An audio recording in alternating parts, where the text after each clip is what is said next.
Hello everyone, आज चाहिँ म जाँदैछु हाम्रो तरकारी बारीमा तरकारी खोज्न। हेरौँ है त के छ। घरको साइडमा चाहिँ हामीले घिरौला र फर्सीहरू रोपेको थियौँ।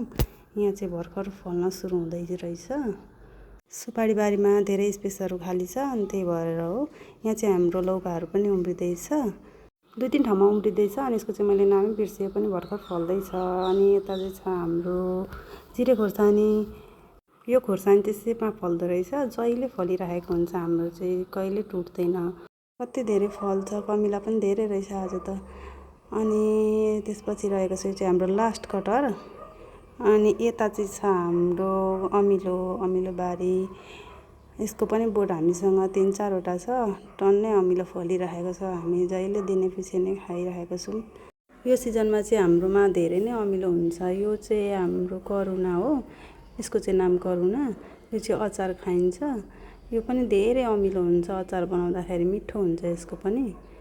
कति धेरै फलेको थियो, अब चाहिँ सकिन लाग्यो। अनि यो चाहिँ हाम्रो गाभा। यसमा चाहिँ 2-3 थरीको गाभाहरू छ। अस्तिको भिडियोमा भएको चाहिँ बेग्लै हो है। अनि यो चाहिँ हाम्रो सागबारी रेडी हुँदैछ। सागबारी पनि रेडी भइसक्यो। अब चाहिँ म घिरौला खोज्दैछु। घिरौला पनि कति ठुलो ठुलो भइसकेको रहेछ। यो सुपारी बारी चाहिँ हाम्रो गुवालीको वरिपरिको सुपारी बारी हो है।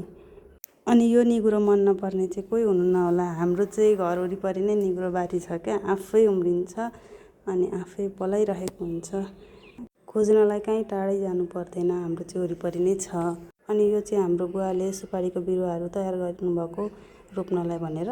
अलिक पछि सार्छौँ हामी यो चाहिँ रोप्ने ठाउँ खाली भएपछि। अनि यता चाहिँ हाम्रो मेवा पाक्ने बेला हुन लाग्यो। अघिको चाहिँ सेतोवाला जिरे खोर्सानी थियो, यो चाहिँ हरियोवाला हो है।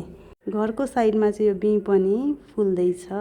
अनि यो बोडी चाहिँ असोजतिर फल्ने बोडी हो। तोरीको साग छरेको थियो, यो पनि खाने बेला भइसकेछ। अब चाहिँ मेरो बुढा चाहिँ साग टिप्दै हुनुहुन्छ यता। अनि बच्चाहरू चाहिँ खेलिरहेको छन् भित्र। आज छुट्टी पनि छ नि त। अघिसम्म घाम लागेको, अहिले चाहिँ पानी पर्ला जस्तो भइरहेछ क्या फेरि।